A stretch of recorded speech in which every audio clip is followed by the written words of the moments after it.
Ever wondered how engineers turn raw rainfall into real flood estimates?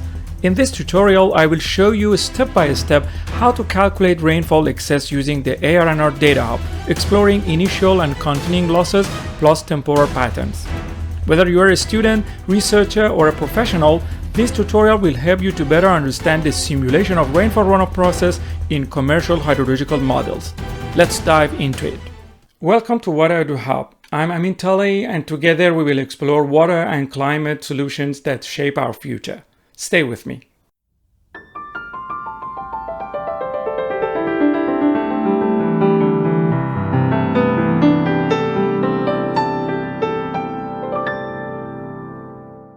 Well, we want to go through the calculation process of finding the rainfall excess using the ARR Data Hub hydrological data in a step-by-step manner.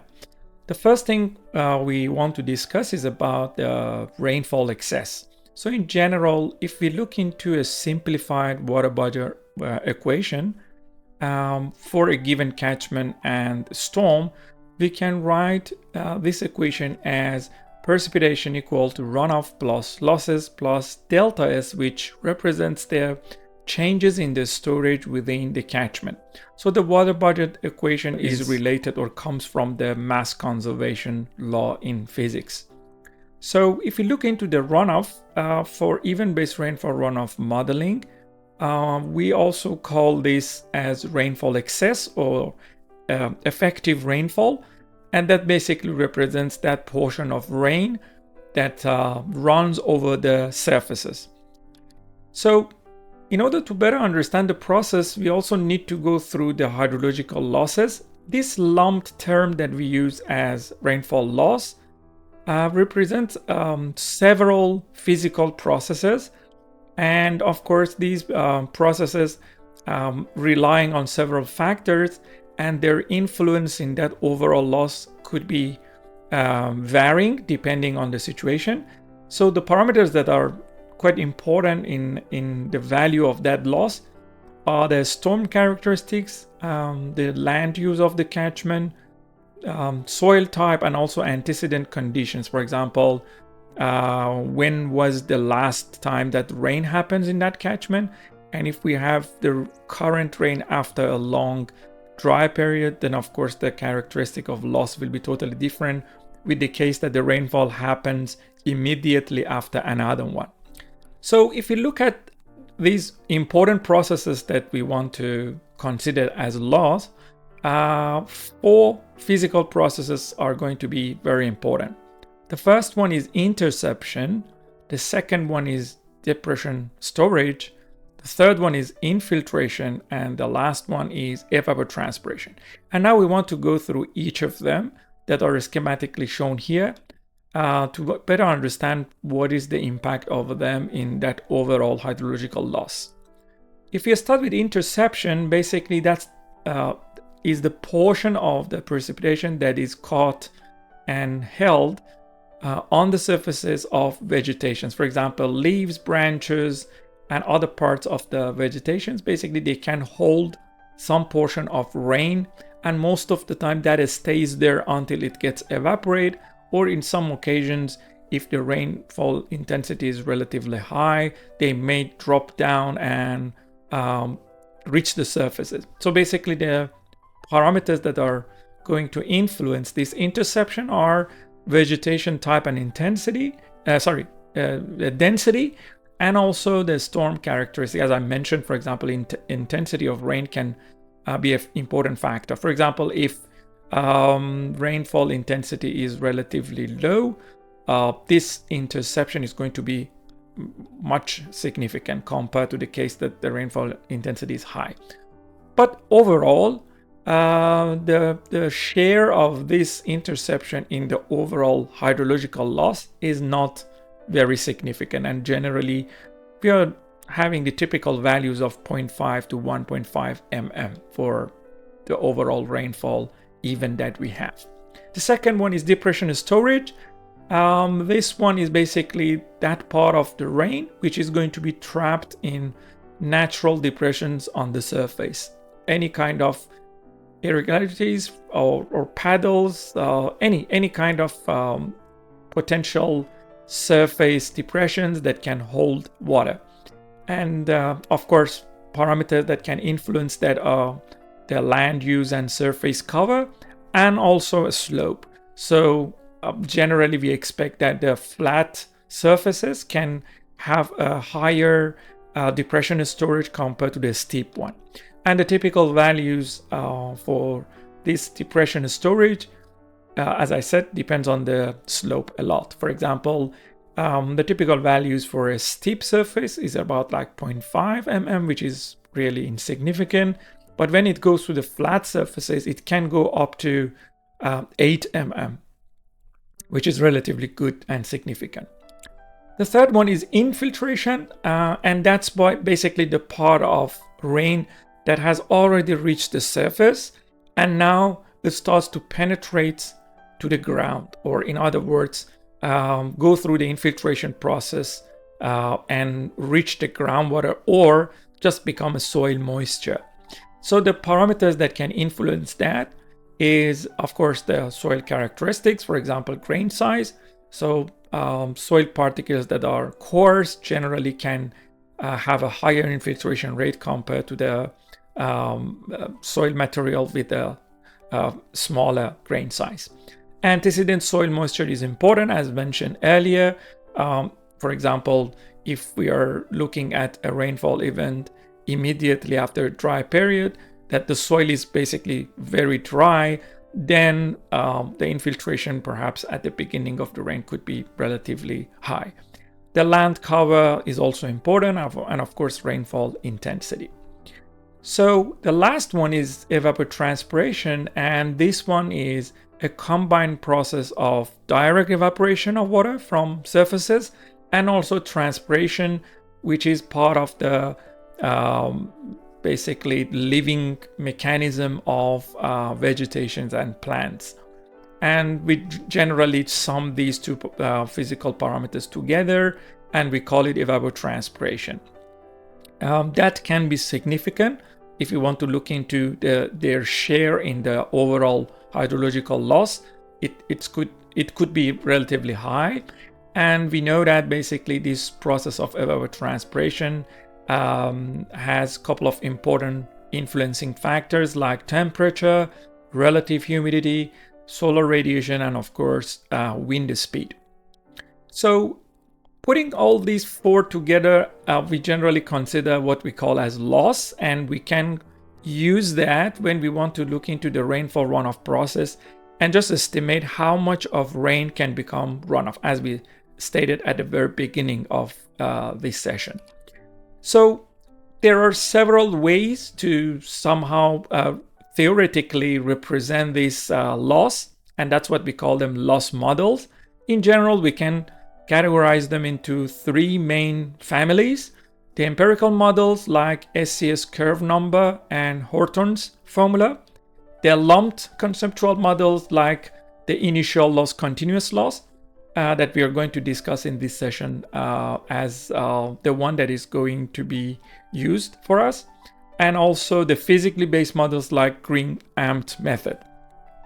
So the ARR 2019 guidelines, after discussing all these models, it is recommending the use of initial loss, continuing loss model in this guideline basically. And in this tutorial, we are going to use this method in order to estimate the rainfall excess. So in ARR guideline, rainfall initial loss comes in mm, and rainfall continuing loss as mm per hour. And there are a couple of points we need to consider. The first one is that these values are provided for the rural catchments, and if you want to use them for the urban scenario, you need to basically do a bit of adjustment to that. For example, the guideline provides some detailed information about the urbanized scenarios, that, for example, you need to consider much lesser losses for those urbanized areas, and then of course for the undeveloped one or the pervious part, you can still use these rural values. The second point is that the information, the data basically for IL that provided in the data hub is initial loss of the storm. And if you want to play with the temporal patterns and also for the event-based rainfall runoff modeling using the data hub and also the ARR guideline, you need to convert it to burst losses, and that can be done by this formula, knowing the pre-burst values for that specific event scenario that you have in mind. For example, what AEP it is and what duration it is. I have a separate video working on Data Hub data, and we have a detailed discussion about this topic there. And the link is provided at the end of this video for you if you are interested. So when rural catchment, we know what to do, but when it comes to the urban one, I said there are like different things are advised. So here we say that if we are talking about the effective impervious area in a kind of urban setting, in that case, the initial loss values are very small, 0 to 3 mm. And it is recommended, for example, in Victoria State of Australia, that 1 to 2 mm, for example, is the one that we can use. But when it comes to the continuing loss, we consider it as 0. And then we are talking about also the indirectly connected areas, or ICA. Generally, the IL, the initial loss value for that, you can assume it as 60 to 80% of the rural values for that catchment. And also the continuing loss between 1 to 4. Typical value is recommended 2.5, and in Victoria we are using 1 to 3 mm per hour. So these are the recommended values. For the rainfall excess calculation, that in a couple of minutes we are going to discuss it in Excel, we have some assumptions that I want to highlight here. The first thing is that we know that for any specific duration and AEP, the ARR Data Hub provides 10 temporal patterns, but in this example I'm going to use only one, just for the sake of demonstrating what is happening there for the rainfall excess calculation. And of course, in reality, we need to do it for full range of temporal patterns to see which one is giving us the highest runoff, basically, or the runoff peak or runoff volume, depending on what is our major design criteria. The assumptions that I have here is that the IL that I'm using in this exercise is already calculated to be the initial loss of burst. So we are not going to do the calculation of reducing the pre-burst from that, assuming that it is done. So the second point is about the CL, saying that basically we assume that it is adjusted for 5 minutes. And the reason that I highlight that is that considering the ARR Book 5, Section 37.3, we need to have an adjustment for the continuing loss because the values provided in Data Hub are based on 1 hour time steps, and if we want to use them for smaller, we need to basically do the adjustment. And generally that adjustment is to make sure that both time steps or let's say the excess calculation that we do for the both scenarios of, let's say, 1 hour and 5 minute time steps are giving similar overall rainfall excess. And generally for that one, a diagram is available. So based on the average storm depth that you have, and also you can refer to these curves for your desired time steps, for example, 5 minutes, 15 minutes, 30 or 45, and then find your point here and then the factor that you need to multiply. Generally the CL, for example, if I convert it to 5 minute time steps, my continuing loss will increase. So I need to use an increased value as the adjusted one before I proceed to the rainfall excess calculation. So in this exercise, we assume that I have already done that, and I just want to focus on the rainfall excess calculation in this tutorial. So the event that I have chosen here is a rainfall with the depth of 78 mm. The duration is 90 minutes. The IL is 21.5 mm and the CL is 3.8 mm per hour. As I said, I have referred to Data Hub and I have chosen one of the temporal patterns and I've brought it here. You can see that for 5-minute time steps, these are the percentages of TP that I'm going to use. So they are listed here.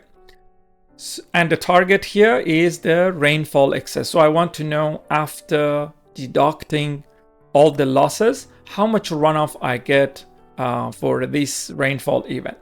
So what I'm going to do starts with a very simple calculation, which is converting this 78 mm rain, the total rain, into a breakdown of 5-minute time steps. And that one is very easy. So what I'm going to do is just simply multiplying this total rain. And of course, I need to fix the location. And then I multiply that into the percentage that is provided in here for us. And then it's a percentage, so I divide it by 100 to make it like a ratio.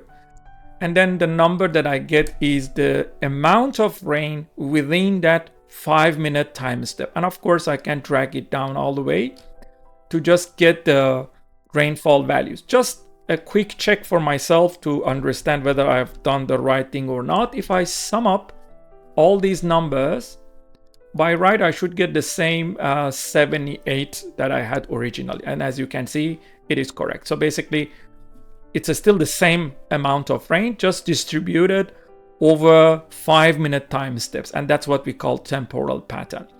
And just to give you a bit of idea, I have plotted that the hydrograph of this rain is like this. So you can see that basically the peak part of the rain happens towards the second half. So it's kind of backloaded rainfall event if I want to categorize it based on the temporal pattern.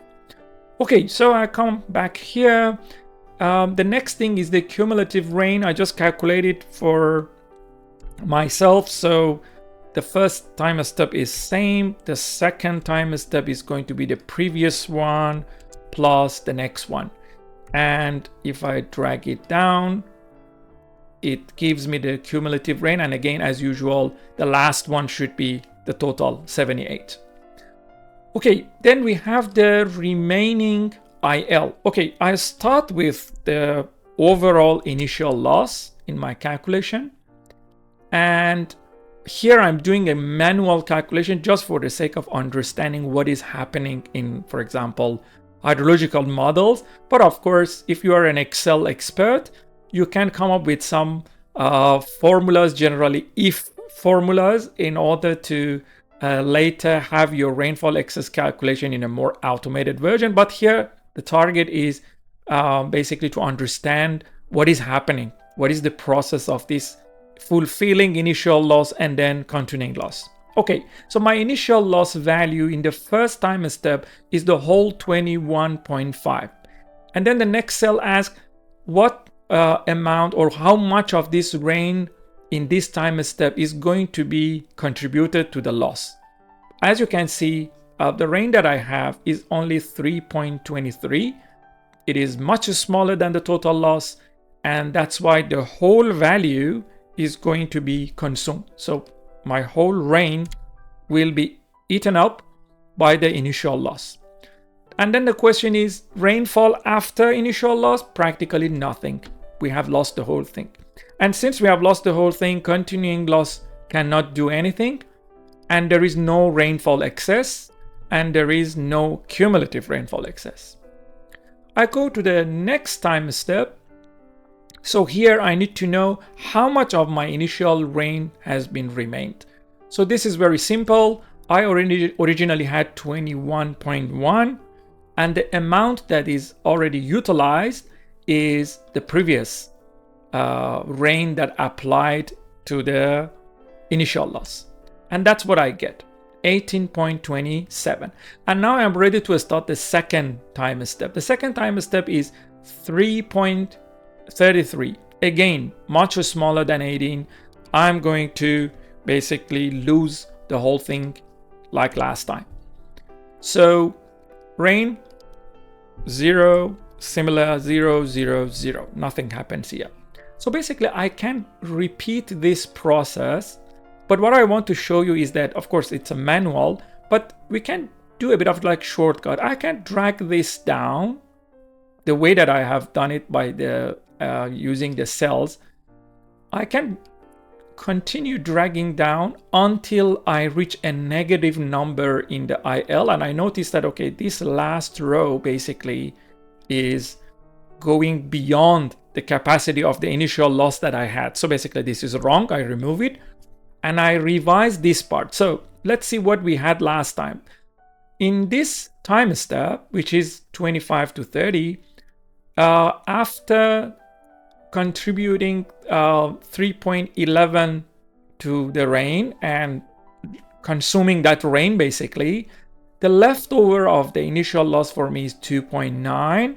And for the first time, from the first time step until this point, we reached to a point that our incremental rain value, 3.64, is larger than the balance initial loss. So practically here, the rain that applies to the initial loss is going to be equal to 2.9.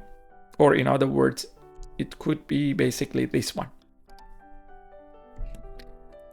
And of course, after IL, I still have an amount available. So my initial rain minus the amount that I gave to the initial loss will give me 0.74. And by the way, all these zeros, I bring it all the way to here. Same. Okay, so this is the first time that I have got something as the additional or extra rain after initial loss. And now I want to check whether I can apply continuing loss or not. So coming back to continuing loss, here the continuing loss value that I have is 3.8, but this is mm per hour. It is not the value that I can directly use it in 5-minute time step. So what I'm going to do is very simple. I say that this is for 1 hour, but I'm playing with the 5-minute time step, and 5 minutes means 5/60 hour. And if I apply that, that's the number that I get, or that's the portion of continuing loss that can happen within every 5 minutes. So I come here, I say that, okay, what is the continuing loss that I can apply? Of course, this is going to be this, but what I'm going to do, I fix it because later I may want to drag this cell. And okay, what remains as the rainfall excess will be what remained here minus the continuing loss. And if still that number is positive, that will be your first rainfall excess value. And of course, the first one here. So I say 0, it's a cumulative one, plus this one. Good. So the first row is done. So now we are moving to the next critical point. So do I have anything remain from rainfall? The initial loss? The answer is definitely no. It's already finished. In other words, the term that we use in hydrology is saying the initial loss has been satisfied. Means that the whole bucket of initial loss is fulfilled by eating up those rains, basically. So from this point onwards, my IL remain is going to be 0. It's already done. We have nothing to do with that. And from this point onwards, my rain applied to IL also is going to be 0. So basically, I'm also considering the 0 here because IL is finished. And rain after IL will be the same amount that I have, means the total value. Okay, so now we are ready to proceed. From this point, basically, I'm going to repeat this one, and then this one as well, and this one as well. And from here onwards, I should be able to drag everything down. Okay, so we are done. So the last column that I'm going to give it, this one, that I'm going to give it a blue color is basically my rainfall excess or what is left after applying all those losses.